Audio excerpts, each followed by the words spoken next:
1928, I was going to school at the Canal City High School, when the high school was on the hill in the little plank building.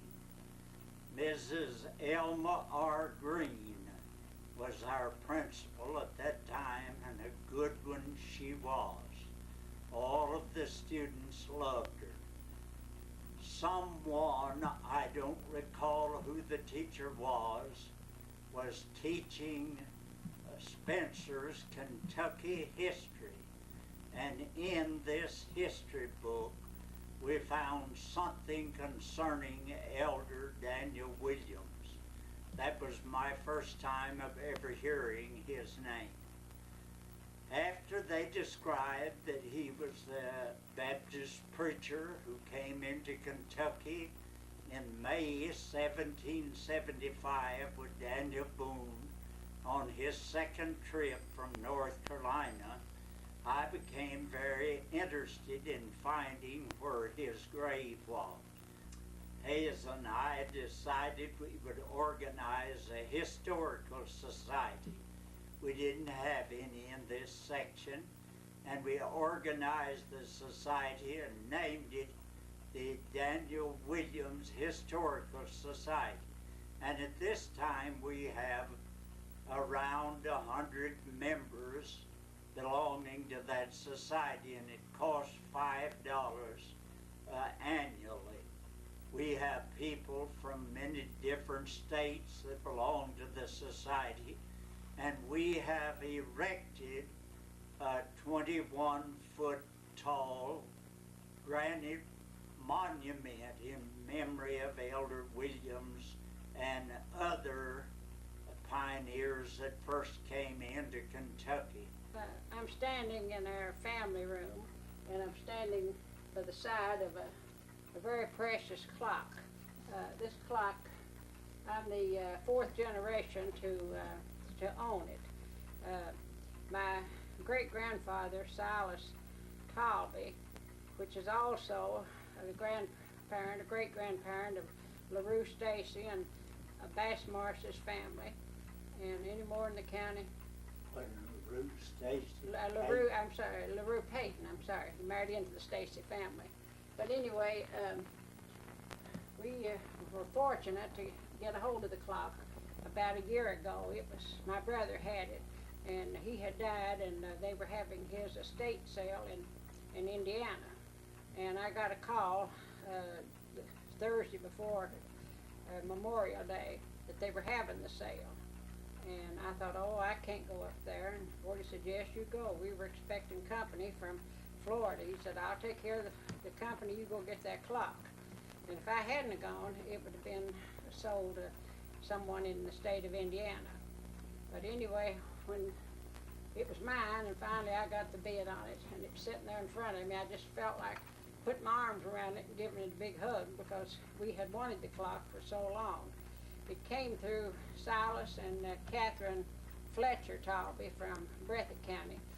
And many, many years ago, a salesman came through the country selling these clocks. And he came up to their place, and I think he just went to the homes he thought that could afford to buy one, because at that time $55 was a lot of money. So he had it in a big sack, and he set it down across the fence. And he said, now where do you want me to put this clock? And my great-grandfather said, I can't afford that clock. And he said, where do you want me to put it? He just went right on in the house and set it up on the mantle. And when my great-grandfather saw it, he jumped at the chance of getting it. And so he got it, and then when he died, my grandfather, Daniel Talby, got it. And then my mother, Nellie Mathias, got it, and then of course I'm the fourth generation to have it. It's a calendar clock. It's a very rare clock. They claim the company went bankrupt, and there are just a few of them that were made. And if you'll notice on there, it's patented in 1879, the calendar part, and this part up here was 1875. And I said, this gives you as much as a digital watch. Gives you the time, and of course the seconds, and over here is day of the week and the month, and it's on the 3rd, so today's the 3rd day of November. My great-grandfather in McGoffin County, Isaac Back, made this piece of furniture over 100 years ago. And he made it for my grandmother, Rebecca Holbrook. And so at her death, I got it. The peculiar thing about it, Isaac Back made this piece of furniture, and another Isaac Back, my wife's great-grandfather, made a 3-cornered cupboard, and she has it here in the home. And after we married, we traced these 2 Isaac Backs up. One is from Breathitt County and one from McGoffin County, and they were first cousins. This clock did not belong to my father and mother, but it is exactly like the clock which they owned when we lived in Wolfe County. And we left Wolfe County the first day of January in 1926. Their clock hung on a shelf like this, which my father had made. And often Dad and Mother would go away to church on Sunday, and we children had no kind of music in the home. So the clock has a spring here, which strikes every hour and a half hour. And Ernest Craft, my brother, my sister Rosetta Adams, and my sister Cordy Perry, and also my sister Dora Craft that has deceased. We invented us a way to make music. We picked this spring here and made music. So we tore up our father and mother's clock, and when I found this one in Ohio, I said, I want that clock, for it's just like my parents' home. I'm standing in our dining room, and to the back of me you can see a plate collection. Since we've always been connected with children in our home and also in teaching, I taught school 42 years. Taught 29 years in Kentucky and 13 in the state of Indiana. So naturally, when we started the collection, children, that was the thing that interested us most. So if you'll notice, most of the plates have a child's picture in it. I'll tell about this plate first. This is the school teacher, and I thought it fit kind of well with Wardie and I. It's one of the Norman Rockwell series. All of these plates are limited plates. They come out from different companies, and we get literature on them all the time, and it's kind of hard sometimes to decide which ones that we want. But at the top, these are all Mother Goose plates, and they had 6 in this series, but I missed out on the first 2, Mary Mary, Quite Contrary, and another one, but these are the last 4. But I'm now collecting, there's 6 in these series, so I've got 3, and 3 more is to come. And this is the only complete set of plates that I've got, is this bottom row. And this plate, the first one, always the first issue is the better plate. This is Sunday Best.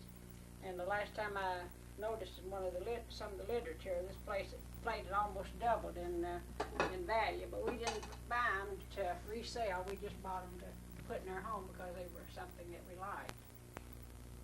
These 2 portraits are of my father and mother.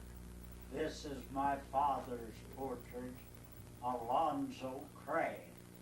This portrait was made when he is in his 80s. He lived to be almost 84 years of age, and his hair was still very black. This is a dish cupboard which belonged to my grandmother, Rebecca Back Holbrook, who lived in McGoffin County. And her father, Isaac Back, made this for her. This is one of her milk pitchers. This pitcher belonged to my mother, and this pitcher belonged to my wife Hazel's mother. This three-corner cupboard is made out of butternut wood, and it was made by my great-grandfather Isaac Back. And Wardie told you a while ago that his great-grandfather Isaac Back made the piece in the other room, and they were first cousins. But anyway, the cupboard got into the hands of my grandparents on my mother's side. And when they died, it was left in an old house up in the head of Clear Fork in Breathitt County. And I got a truck, and we went up there and brought it. And it was in terrible shape. The rats had eaten a hole through it, and it was stained with some kind of orange stain. I think it came from some kind of wood. And so we worked on it all winter to get it in the shape that it's in. I have a cousin, Rebecca Back Bays, who lives in McGoffin County, and she gave me $100 for a gift. And I found a clock which was just like my grandmother's regulator clock. So I took the $100 which my cousin gave me, and I bought a clock like my grandmother's clock, which she gave to Cash Holbrook. I call this clock Rebecca, for that's the lady's name who gave me the clock, or the money for the clock. We have two brass urns here, and this urn, one of the boys which we raised, he has his will already made, and he desires to be cremated, and his ashes placed in this urn and set in the memory room of the Redeemed Church. And I'll reach that urn to Mrs. Craft. This urn came from Winchester. It has somebody's ashes in it at this time, but I don't know who they are. A lady bought it at a sale thinking she was getting a flower vase. And when she found out it had man's ashes in it, she was one of these scary type, and she gave it to us to get it out of her possession. This statue right here came from France and is very valuable, and we prize it very highly. For it was given to us as a gift from Mom Nelson, who used to be in the Red Building on Indiana Avenue in Chicago, Illinois.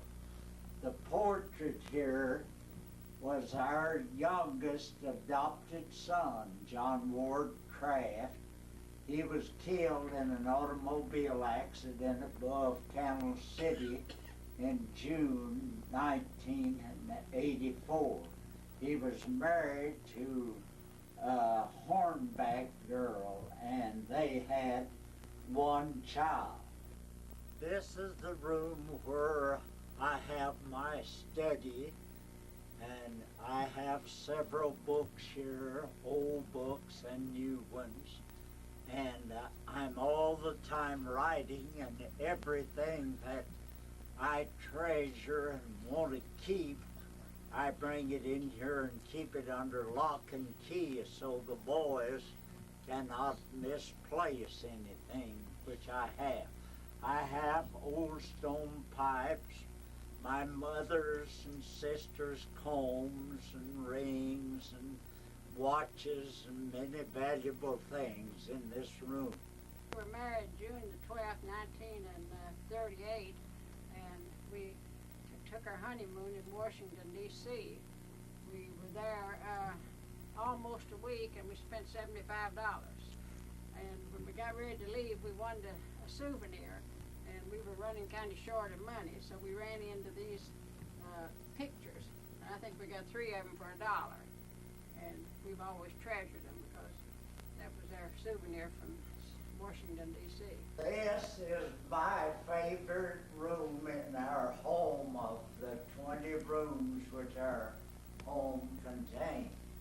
We call this the Roosevelt room because the wallpaper is a replica of Teddy Roosevelt's wallpaper in one of his bedrooms. We have his and his wife's pictures hanging in this room. This 12-foot bed was made around 1860, and they called it the Renaissance Victorian. You'll notice it's very elaborate, very big, very ornate. When we bought the bed, we didn't have a room to put it in, and we were remodeling the house, so we had to do a lot of thinking. So we came up with the idea of making a 2-story room. This would have been, there would have been another room on top of this one, but you notice for the windows in here that they were made for 2 rooms. So we hit on the idea of having the balcony and having the 2-story room. The room is 15 feet tall. This is a portrait of the 2 girls which we adopted. We adopted Deborah when she was 12 days old. We got her in Bourbon County, Kentucky. We adopted Angela when she was 10 months old, and we got her in McGoffin County. This is a life-size portrait of these girls when they were 6 years of age. So I was in McGoffin County one day and asked 2 old preachers, Baptist preachers, they were in their 80s, Loman Barker and John Likens. And they told me that Elder Williams was either buried at Malone in the South Fork Cemetery or at the old Caney Cemetery. So on Sundays I began to look for his grave. I searched the Caney Cemetery. It had grown up in vines and briars and shrubs of all different kinds, and animals had traveled through this cemetery and made paths. So I got down on my knees and hands and followed the trail of the animals, and I finally found 2 graves that were sunken 2 or 3 feet, and I raked the leaves out of the grave and pulled the grapevines and briars out, and I found a stone with these words, Elder Daniel Williams, born in 1863 and died in 1820. And during his lifetime, he was pastor of various United Baptist churches. So I'd found the man that Spencer history had talked about.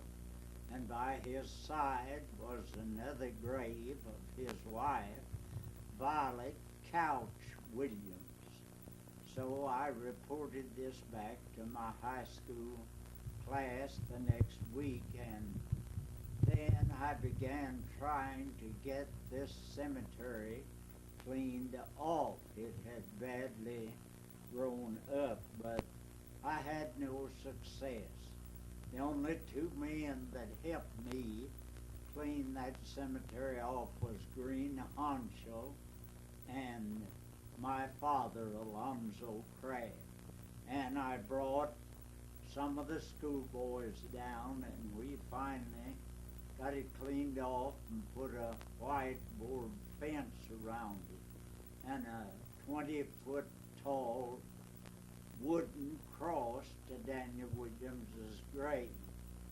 So I began thinking and dreaming of doing something that would be in memory of Daniel Williams. I found where he had come to this state with Daniel Boone from North Carolina in 1775 in the month of May. And I began searching records and found out that our home was located on part of his farm. And now we have a 20-foot tall granite monument that weighs 16 tons built in his memory with over 500 names inscribed on the monument.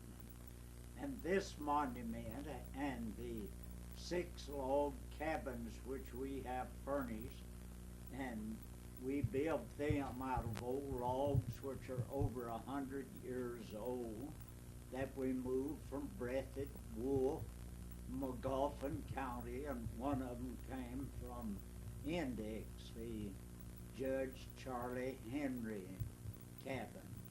So each of these cabins are museums within themselves.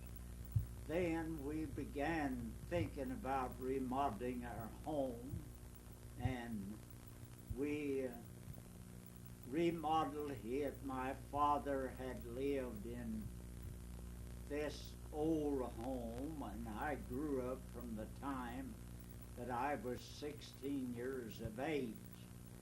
So we remodeled and made a colonial home with 20 rooms, and we had operated an orphanage known as the Mountain Haven Children's Home, which we had established or helped establish it in Letcher County at Van, Kentucky, near Whitesburg. And when we left that home and came back to our home at Caney in Morgan County, we found that the children loved us and wanted to live with us, and they slipped off and came back to our home. So we had to enlarge it. And that's one reason why we built such a large home with several bedrooms, and we thought we'd call this place Memory Hill because of the children that we had raised here, for we had adopted 5 during our lifetime, and in all, with the children in the orphanage at Van, Kentucky, made us 85 homeless children, orphans and from broken homes that we had under our care. So we called it Memory Hill because the children loving the place, and also because Daniel Williams had one time owned this land, and since his day it had been operated and owned by Baptist preachers like Daniel Williams of the same faith since that day until the present time. The most we had in their home at this location was 16 at one time. See, they came and they went. And of course, most of the children were boys. And what one didn't think of, the other did. I'll have to say we had problems, like, any large family. And it was a struggle, I'll have to say. We taught, and what little we got from our teacher's salary, we paid for their lunches. There wasn't any free lunches then. And a lot of people thought, well, the state and all these organizations helped us. But the only help that we ever got was 2 or 3 of the boys had a little Social Security check, and that was it. She said that most of these children were boys, and most of them were teenage boys. So of evenings after school, I would take them up on the hill and have them cut sprouts in order to give them a job and teach them how to work. Of course, they didn't care much about cutting sprouts, but I have said it over and over again, thank goodness for soup, beans, and gravy, for they kept us all living. This is a picture of the Redeemed Church. It belongs to an old regular Baptist association. This church was built in 1949 at Caney, and since that time we have remodeled it, and it looks entirely different at this time. After we remodeled it, we built a larger lunchroom and a memory room which holds pictures of many of our friends and loved ones and our church records, and we also built a kitchen and a bedroom that holds several of our church people that come from a distance and stay over Saturday night. This remodeling job cost the church about $100,000.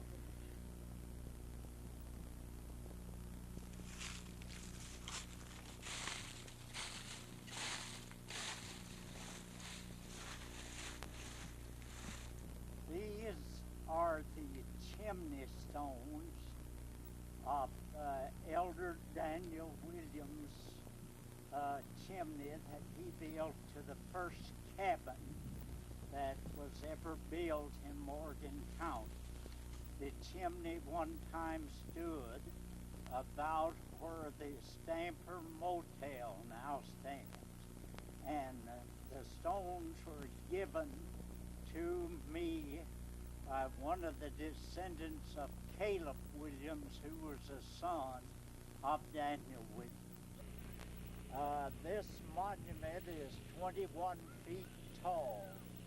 It is made of Georgia granite, and the Clevenger Monument Company at Malone is the one that supervised the erection of the monument.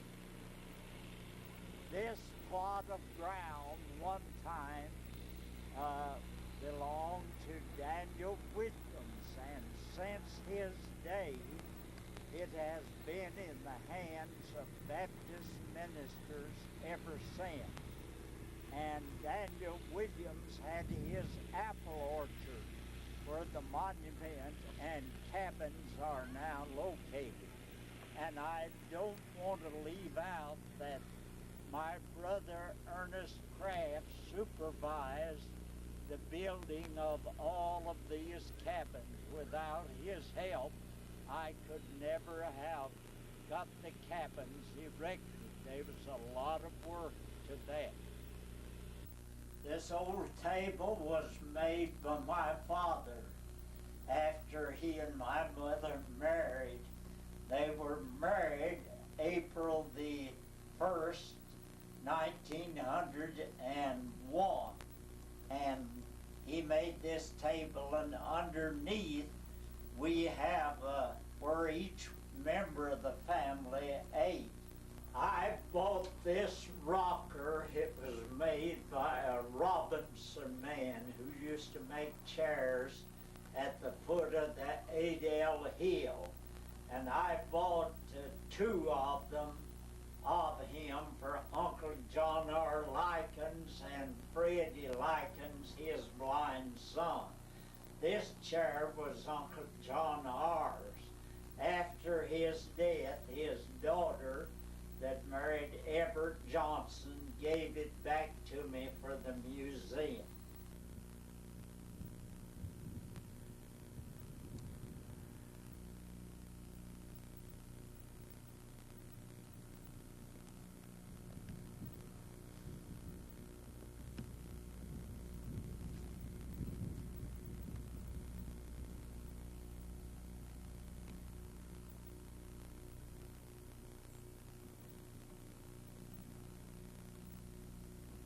This portrait was painted by a Mrs. Howard, who lived at Quicksand and painted many different religious scenes and also natural scenes, mountain scenes, and so forth of eastern Kentucky.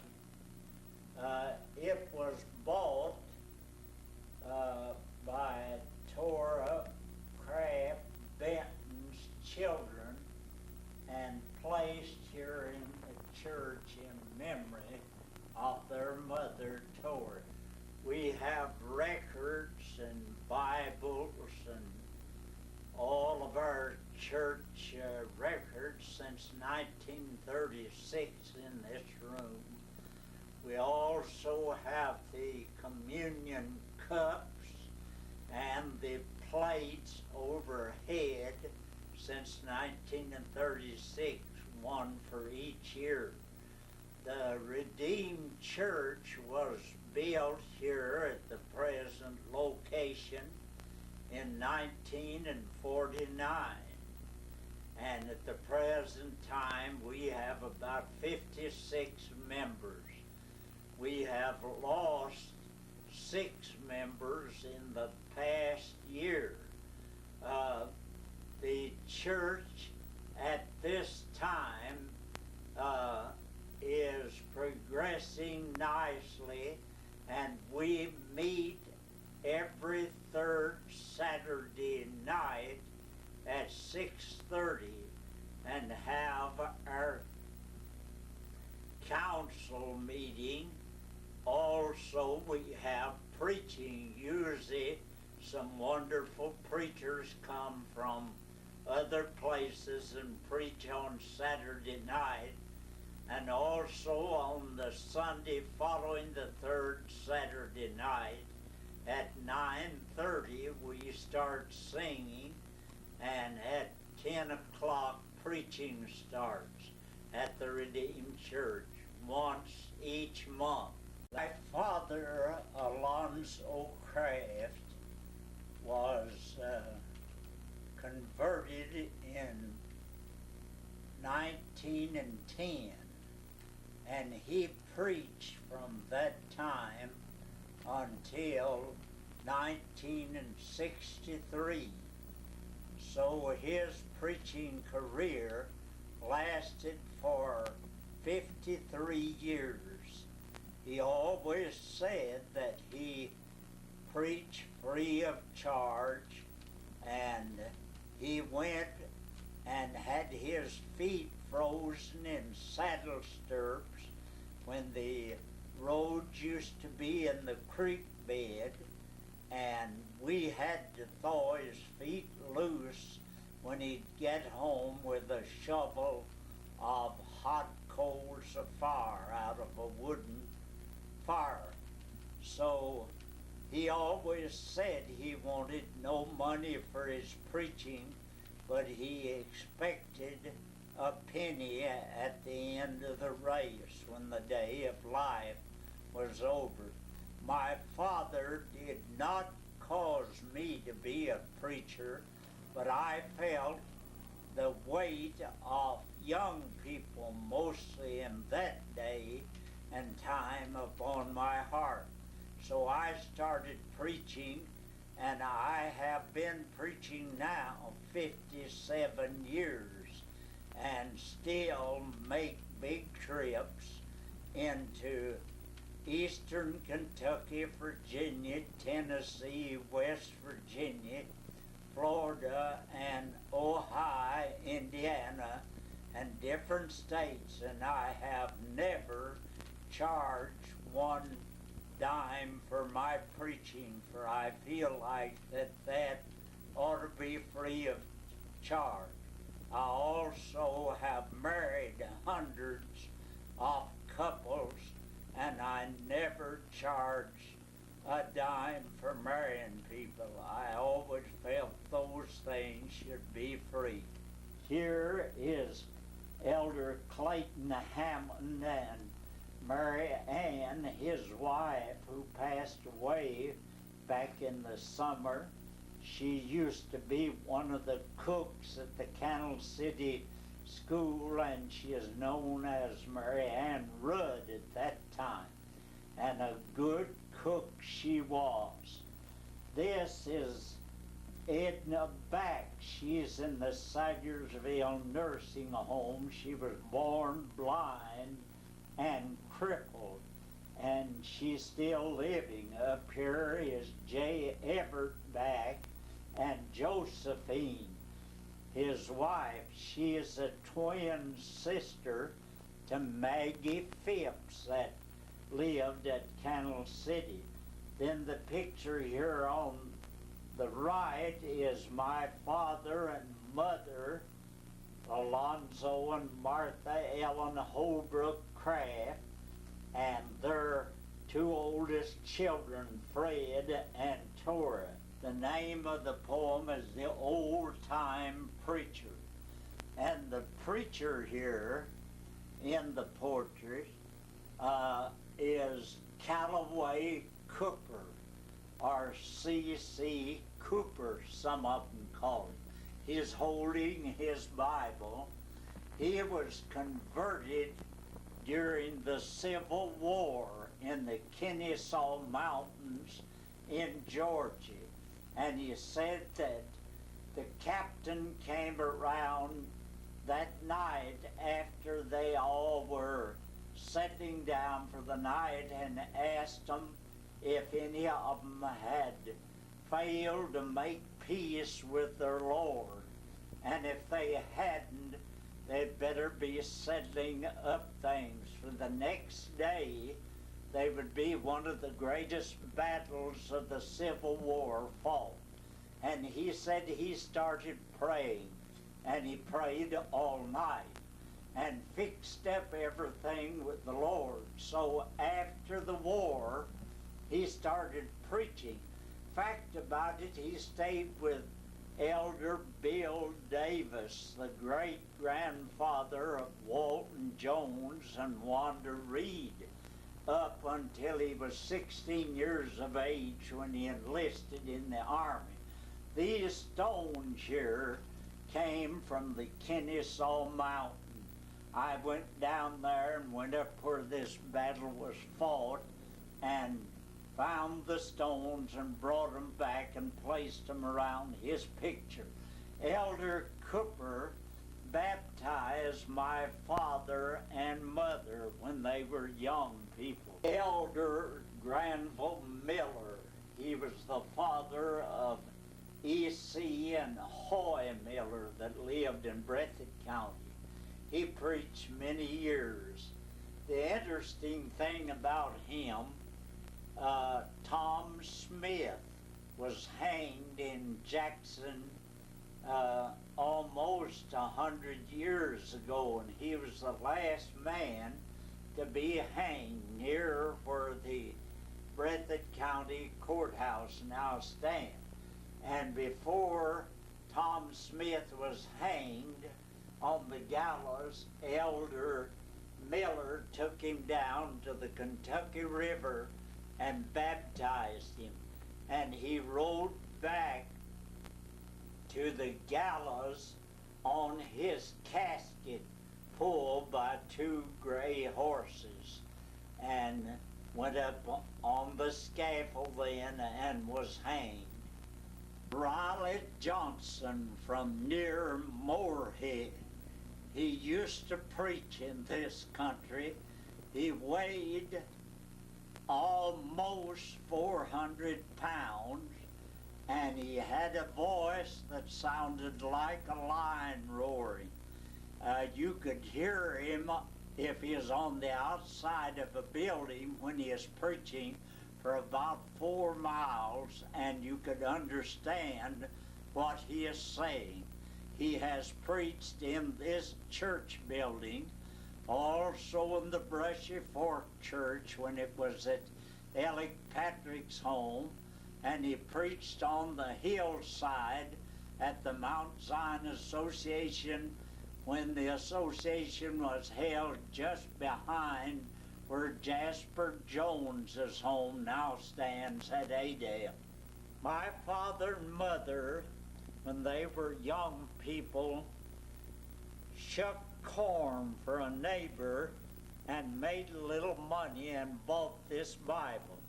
At that time, my father was a great drunkard. He would drink a week or two at a time and worried my mother almost to death.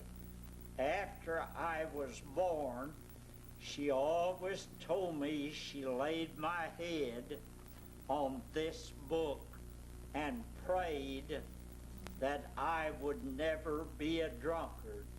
And until the present time, I have never tasted of strong drink. How thankful I am for that prayer which my mother prayed. In 1925, my father was killed in an accident in Logwoods in Breathitt County. It was close to Breathitt County, right on the Breathitt County and Knott County line. And my mother was left with 5 children. And back then, there was no Social Security, no food stamps, no help for widows with a bunch of orphan children.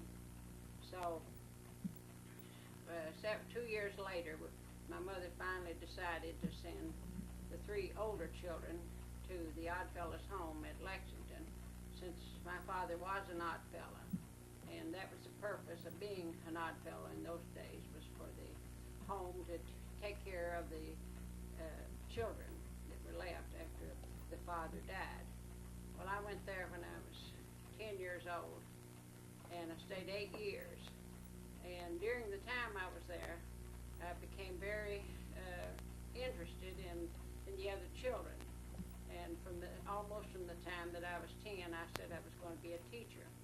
And I spent a lot of hours helping the other children there with their lessons. And I also had 2 younger sisters, and I helped them a lot. And I think that was the beginning of my interest in neglected children, since I was thrown there among 200 and stayed for 8 years. And then after I left there, when I graduated when I was 18 from Henry Clay, times were hard then, and very little money in circulation, and above everything in the world, I wanted to go on to college. And I got a scholarship at Transylvania, and even had a place where I could stay and take care of children to pay for my room and board. But the thought came to me, well, I didn't even have the money to buy clothes and all of the other essentials that I knew I'd have to have. And about that time, through a friend, I heard of the Alice Lloyd College in Knott County. At that time, it was called the Caney Junior College. It was at Pippa Passes. And so I started on my own, writing to the old lady there, Alice Lloyd, trying to get in. And she accepted me on my own, what I'd written, and through my own correspondence. I had nobody to recommend me. And so I went there then for 2 years, and I've always been 1,000 times thankful that I went to that college rather than Transylvania. And I'm not running Transylvania down because I know it's a great college. But Alice Lloyd is so unique, and I got things there, principles that I never would have got anyplace else. And I also met a woman that has been an inspiration to me throughout my life, and that was Alice Lloyd, the founder of the college. She founded it, I think, about 1916. I got 2 years there, went to Breathitt County. I taught a year, and then Wardie and I were married, and I taught another year in Breathitt. And then from then on, I taught most of the years in Morgan County, and 2 years in Letcher County when we were running the children's home.